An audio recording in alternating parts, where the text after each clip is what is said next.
do a deep dive. Today, we're going to be cracking open the latest Splinterlands Town Hall. Ooh, fun. Yeah, to see kind of what they have in store, for this blockchain trading card game. Okay. You've sent over some excerpts, and I have. let me tell you, there are some big changes coming that I think could completely transform how we play, and maybe even like how much our cards are worth. Interesting. Yeah. It really is fascinating to see a blockchain game taking such a comprehensive approach. This isn't just about adding new cards or features. It's really about like reshaping the entire Splinterlands experience. Yeah, absolutely. And I think a great example of that is, just to start with, is they're launching these SPS validators. Okay. Now, I know that might sound A little technical. a little technical for some people, so Yeah. trust me, this is a big deal. It is a major leap towards decentralization, which, as you know, is one of the core principles behind blockchain tech. Right. So instead of relying on a central authority, anyone can now validate SPS transactions, which essentially gives the community like direct control over the in-game currency. Yeah, so it's like we as players can become auditors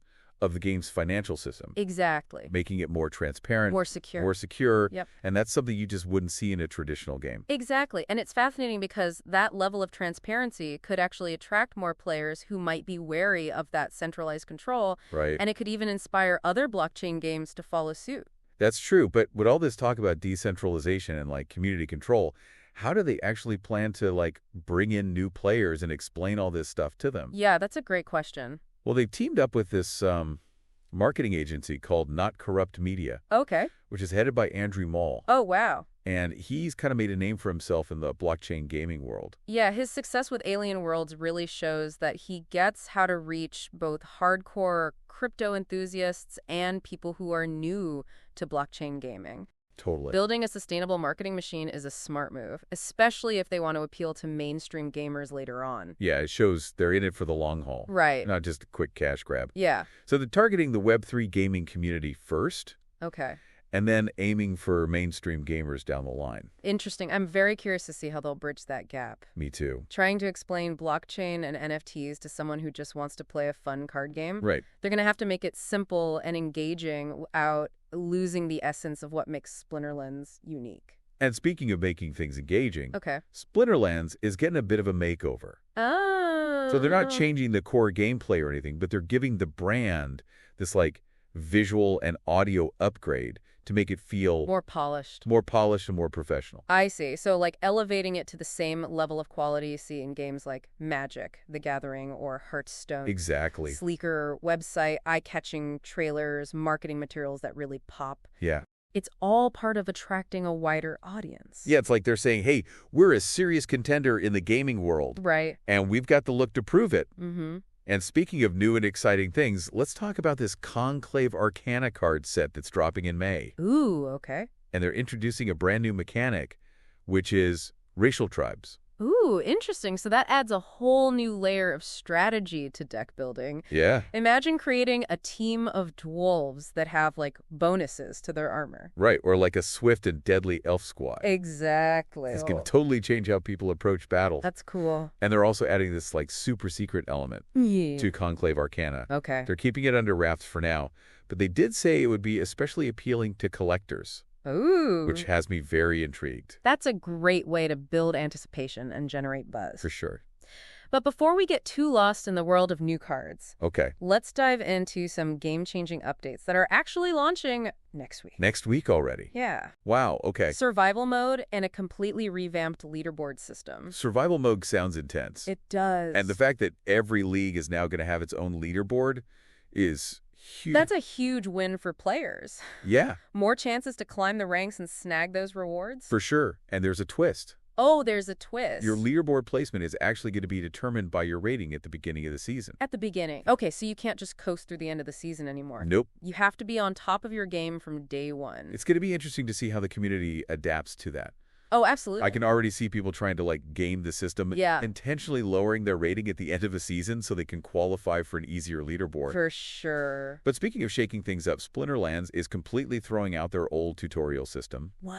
And they're replacing it with a totally immersive, story-driven campaign mode. Wow. Okay, this is a brilliant move, especially for newcomers. Yeah. Imagine diving into the world of Splinterlands through a captivating story. Yeah. learning the ropes as you battle your way through these chapters and you unlock rewards along the way. Like those classic RPGs? Exactly, like Pokemon or Yu-Gi-Oh! Yeah. You're not just learning the mechanics, you're becoming invested in the world and your journey as a player. It's a far cry from those, like, dry, text-heavy tutorials of the past. Right. It's about making the learning process fun. And engaging. And they're even giving new players cards from that new Foundation set. Oh, cool. As they progress through the campaign. Nice. So these cards are designed to give new players, like, a solid starting point without having to spend any money up front.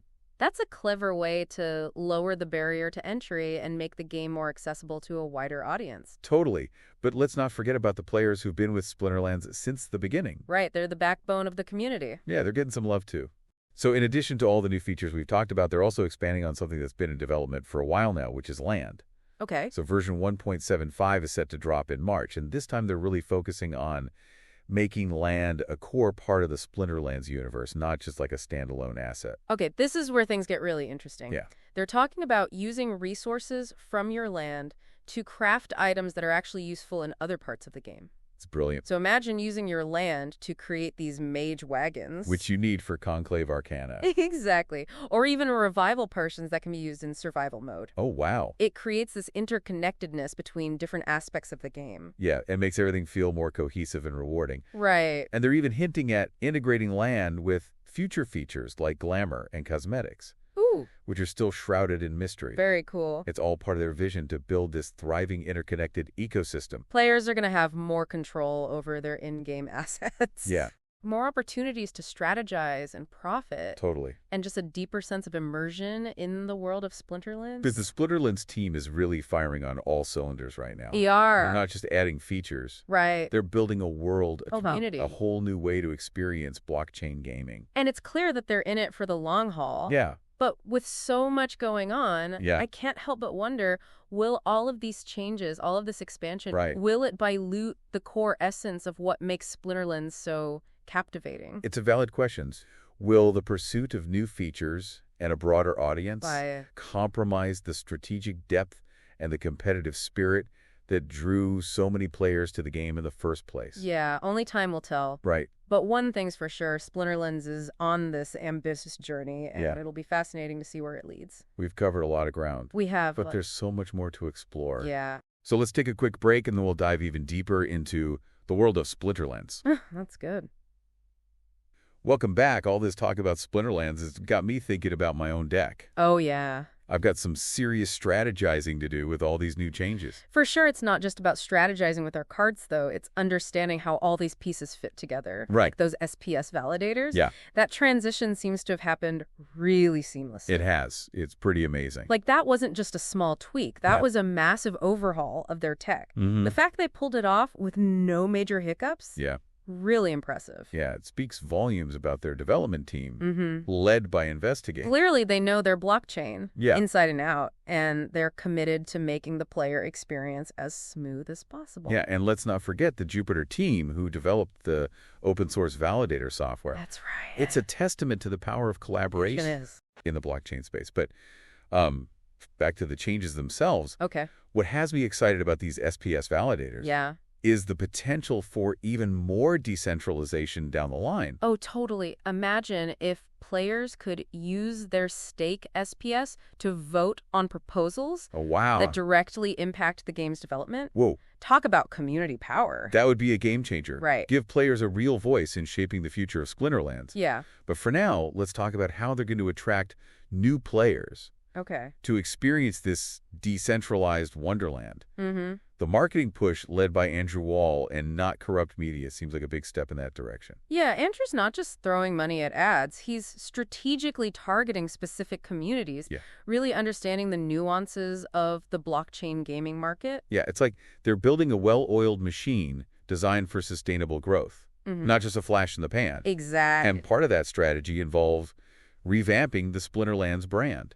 They want to give it a more polished and professional feel, something that appeals to both seasoned players and newcomers. It's a delicate balance, but I think it's a necessary one. It is. If they want to attract a wider audience. Right. They need to walk that fine line between attracting new players and staying true to the heart of the game. But let's talk about those new players for a second. Okay. First impressions are everything. They are.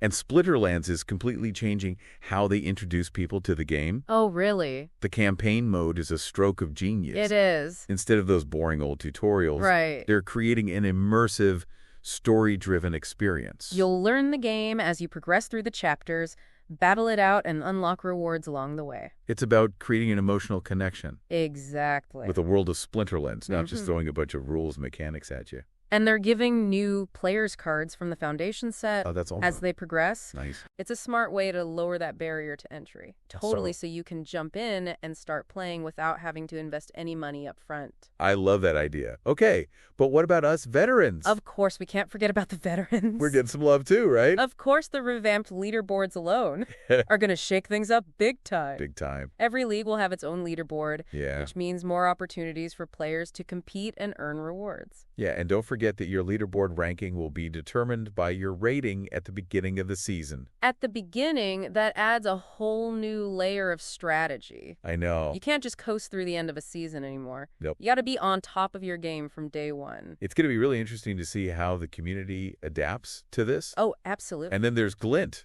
Oh, yes. The new reward currency for leaderboards. Right. This is a departure from the usual DEC rewards. It is. And it'll be interesting to see what exclusive items and perks they offer in the Glint shop.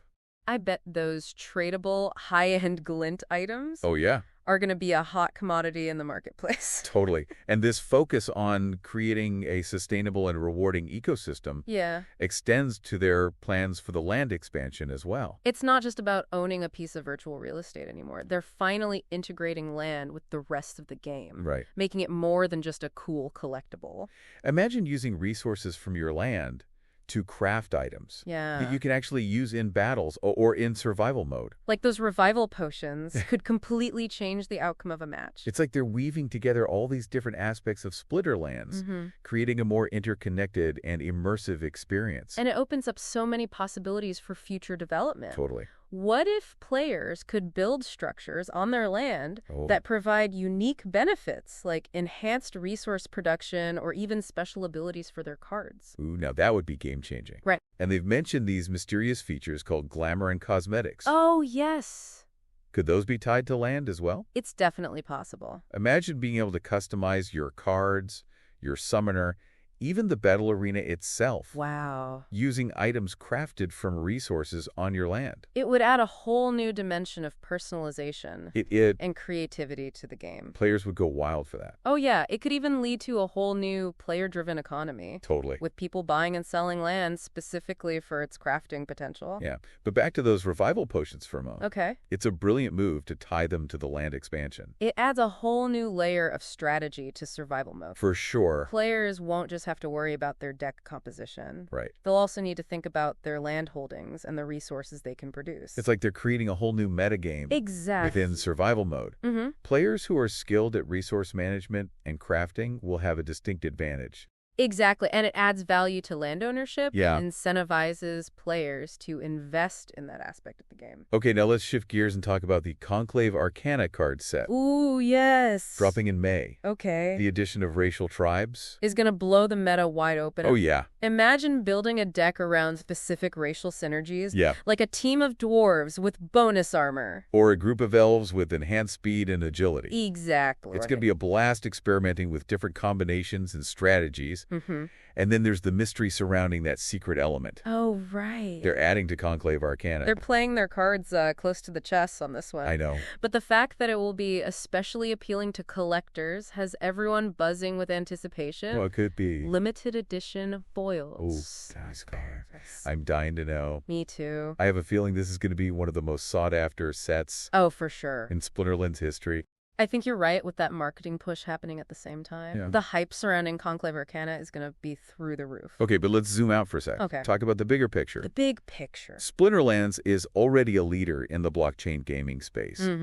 But these new developments are really pushing the boundaries. They are. They're not just innovating within the game itself. Right. They're setting a new standard for transparency, player empowerment, and sustainable game design. That move with the SPS validators? Yeah. Huge step towards true decentralization. Other blockchain games are definitely taking notice. Yeah, it could inspire a whole new wave of community-driven games. It's like they're leading the charge, showing the world what's possible when you combine blockchain technology with a passionate community and a forward-thinking development team. Absolutely. But amidst all this talk about innovation and technology, it's important to remember that Splinterlands is, at its core, a game. A game. And a damn fun one at that. Exactly. It's about strategy competition, the thrill of outsmarting your opponent. Yeah. It's about the community of players who come together to share their love of the game. The friendships forged. Exactly. The rivalry sparked. The shared moments of triumph and defeat. Yeah. And as Splinterlands continues to evolve and expand,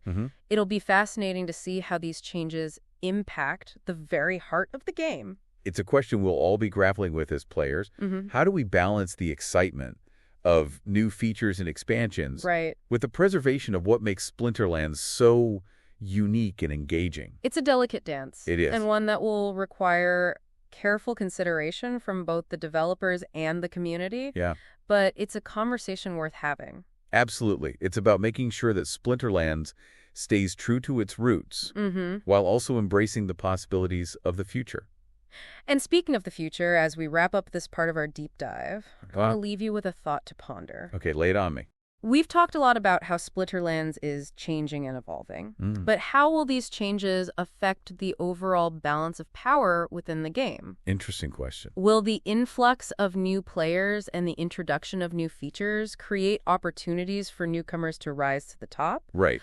Or will veteran players with established collections and deep understanding of the game maintain their dominance? It's a question that will be answered in the coming months as these changes unfold. But it's something to keep in mind as you strategize your moves, build your decks, and navigate the evolving landscape of the Splinterverse. And it highlights the dynamic nature of blockchain gaming. Yeah. It's not just about the cards you hold. It's about adapting to a constantly changing environment, anticipating trends, and making strategic decisions that will position you for success. It's a mental game as much as it is a card game. Exactly. And it's one of the things that makes Splinterlands so captivating. Let's take a moment to process all this information. Yeah, good idea. Okay. Before we move on to our final segment. Yeah, we've covered a lot of ground. We have, and there are still some fascinating threads to pull on. For sure. We'll be back in a flash to wrap up our deep dive into the world of Splinterlands. Sounds good. Welcome back to the Splinterlands Deep Dive. It feels like we've been exploring like a whole new universe. It does. And honestly, I'm kind of blown away by everything they have in store. Yeah, the scale of their ambition is pretty impressive. It is. They're not just iterating, they're innovating on multiple levels. Yeah. What struck you the most throughout this whole exploration? I think it's the way they're weaving everything together. They're creating this truly interconnected ecosystem where like every element feeds into another. Land cards, the SPS token, even those mysterious glamour and cosmetic features. Right. It's all part of this larger vision. It's a holistic approach that you rarely see, particularly in the blockchain gaming space. And it's designed to create a sustainable and rewarding experience for everybody involved. Exactly. And they're not forgetting about the human element in all of this. Yeah. The campaign mode is a perfect example of how they're prioritizing the player experience, making it fun and engaging to learn the game. For sure. It's not just about crunching numbers and optimizing strategies. It's about like drawing players into this rich world, creating a sense of community. Absolutely. And that sense of community is further strengthened by their commitment to decentralization. Totally. The SPS validators are a testament to their belief in empowering players and giving them a real stake in the future of the game. It's like they're saying, this isn't just our game, it's yours too. Exactly. And that's a powerful message, especially in a world where so many online experiences feels increasingly centralized and controlled. It's a model that could inspire a whole new generation of blockchain games. Yeah. Games where players have a genuine voice and a tangible impact on the direction of the project. It's exciting to think about the possibility. It is. But as with any ambitious endeavor, There are challenges ahead. For sure. They'll need to navigate that constantly shifting landscape of blockchain gaming, adapt to new trends, Right. make sure they don't lose sight of what makes Splinterlands so special in the first place. It's a balancing act, for sure. Yeah. But they've proven themselves to be adaptable, responsive to community feedback. Totally. And they have a passionate team that seems genuinely dedicated to building something great. They're not just chasing profits. They're building a community, a movement. Right. And that's what sets them apart in the blockchain gaming space. But amidst all this excitement about the new features and expansions, there's a question that kind of lingers in my mind. What's that? How will all these changes impact the heart of the game? You know, the strategic depth, the competitive spirit, the joy of collecting and battling. Will it enhance those core elements, or will it somehow dilute them? That's the million-dollar question, isn't it? It is. Only time will tell how it all plays out. I guess we'll see. But I have faith in the Splinterlands team and their commitment to delivering a quality gaming experience. They've earned that trust through their actions and their consistent engagement with the community. And that's what it all comes down to, doesn't it? The community. Yeah. It's the players who will ultimately determine the fate of Splinterlands. Right. Their passion, their creativity, their willingness to engage and contribute that will shape the future of this game. So as we wrap up this deep dive, I want to encourage you, the listener, to think about your role in this evolving ecosystem. How will you participate? How will you contribute? Good question. How will you make your mark on the world of Splinterlands? It's a game that rewards those who are willing to explore, experiment, and connect with others. So dive in, embrace the changes, and be a part of something truly special. And remember, it's not just about playing the game. It's about shaping the future of gaming. Thanks for joining us on this deep dive into the world of Splinterlands. Until next time, happy battling.